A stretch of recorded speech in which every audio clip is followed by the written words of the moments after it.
Terminator श्रृंखला की latest आधिकारिक फिल्म टर्मिनेटर डार्क फेज 2019 में है। यह फिल्म जेम्स कैमरून द्वारा निर्मित और टीम मिलर द्वारा निर्देशित है। कहानी का सारांश: यह फिल्म सीधे टर्मिनेटर 2 जजमेंट डे 1991 की कहानी को आगे बढ़ाती है। सारा कॉन भविष्य से आए एक आधुनिक टर्मिनेटर REV9 को रोकने की कोशिश करती है, जो एक युवा लड़की डैनी रोमन्स को मारने के लिए भेजा गया है।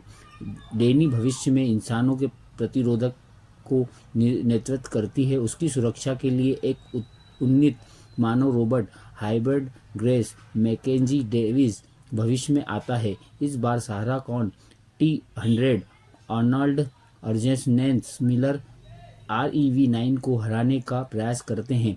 मुख्य संदेश: फिल्म मानवता और मशीन के बीच एक संघर्ष के साथ आत्मबल और साहस की कहानी है। यही आप 2000 के आसपास की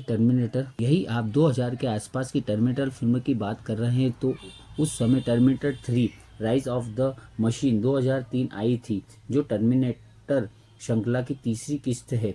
आपको अगर यह और जानकारी चाहिए तो बताइए। टर्मिनेटर फ्रेंचाइजी की नवीनी फिल्म टर्मिनेटर डार्क फेज 2019 की कहानी, पात्र, विशेष वस्तुओं द्वारा विस्तृत विवरण दिया गया है। यह फिल्म टर्मिनेटर 2 जज डे 2019 के बाद घटनाएं को दिखाई है और पिछले फिल्मों की कुछ कहानियों को अनदेखा करती है। कहानी का विस्तृत विवरण: प्रारंभिक दृश्य: फिल्म की शुरुआत एक फ्लैशबैक से होती है, जिससे सारा कॉन और उसके बेटे जॉन कॉन की 1998 में गवर्लेट मॉल में शांति से रह रही जिंदगी दिखाई गई है। हालांकि पुरानी T-100 मॉडल अर्नल्ड श्वार्ज़नेगर अचानक प्रकट होकर जॉन को मार देता है। यह घटना सारा की दुनिया को तहस-नहस कर देता है, लेकिन वह अपने मिशन से नहीं हटती।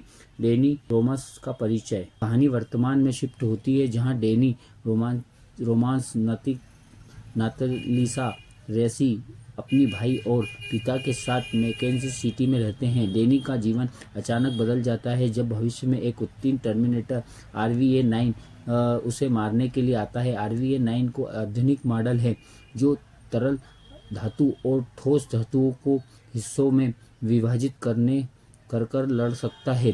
ग्रेस का आगमन: डैनी की रक्षा के लिए एक साइबरो ग्रेस भविष्य से भेजे जाते हैं। ग्रेस एक उन्नत मानव रोबोट हाइब्रिड है जो इंसान ताकत और मशीन की ताकत को क्षमता को जोड़ता है। सारा कॉन की वापसी: डैनी, ग्रेस और हमले में दौरान सारा कॉन अचानक प्रकट होती है, RVA9 पर हमला करती है और डैनी की मदद करती है। सारा अब एक कट्टरपंथी योद्धा बन चुकी है जो किसी भी टर्मिनेटर को नष्ट करने के लिए समर्पित है। साजिश और रहस्योद्वेग घटना: सारा बताती है कि एक पिछले कुछ वर्षों से भविष्य भेजे गए टर्मिनेटर को खत्म कर रही है। उसे हमेशा एक गुप्त संकेत मिलता है जिसमें टर्मिनेटर स्थान की जानकारी दी जाती है। ग्रेस यह बताता है कि जॉन कॉन की मारने की वजह साइगनेट को रोका गया है, लेकिन भविष्य में एक और आईसी सिस्टम लीज ने मानवता के खिलाफ लड़ाई शुरू करी है।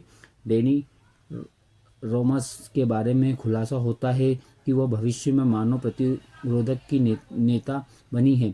T-100 की भूमिका: ग्रेस, सारा और डैनी T-100 जॉन को मारने वाला टर्मिनेटर के पास पहुंचते हैं, जो इस इंसानी नियत को अपनाकर कॉल नामक से शांतिपूर्वक जीवन जी रहा है। कॉल की खुद को बदल लिया है और अपने कृत्य को पश्चाताप कर रहा है।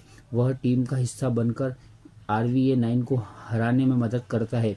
चरमोत्सव: फिल्म का अंतिम मुकाबला एक डैम के पास होता है। RVA9 को नष्ट करने के लिए पूरी टीम मिलकर काम करती है। कॉल और ग्रेस दोनों अपने प्राणों की आहुति देते हैं ताकि डैनी को बचाया जा सके, RVA9 को हराया जा सके। अंतिम दृश्य: सारा और डैनी अब एक नए मिशन पर निकल जाते हैं। डैनी को पता चलता है कि भविष्य में अपने पास एक बड़ी जिम्मेदारी है। सारा उसे इस यात्रा के प्रशिक्षण करने का वादा करती है। थीम और संदेश: मानवता बनाए मशीन। फिल्म दिखाती है कि तकनीकियों का अतिरेक मानवता के लिए खतरनाक बन सकता है। बलिदान और नेतृत्व: कहानी बलिदान और साहस नेतृत्व के महत्व को उजागर करती है। पुनर्वास्तव: T100 के माध्यम से दिखाया गया है कि बदलाव और पश्चाताप संभव है। पात्रों का विवरण। सारा कॉर्न एक मजबूत महिला जो अपने परिवार और मानवता के लिए लड़ती है। डैनी रोमस भविष्य की नेता जो अपने नीतियों को स्वीकार करती है। ग्रेस एक साइब्रो जो डैनी की सुरक्षा के लिए अपने प्राण तक त्याग देता है। T100 कार्ल एक बदलाव हुआ टर्मिनेटर जो अपने अपराधों का पश्चात करता है।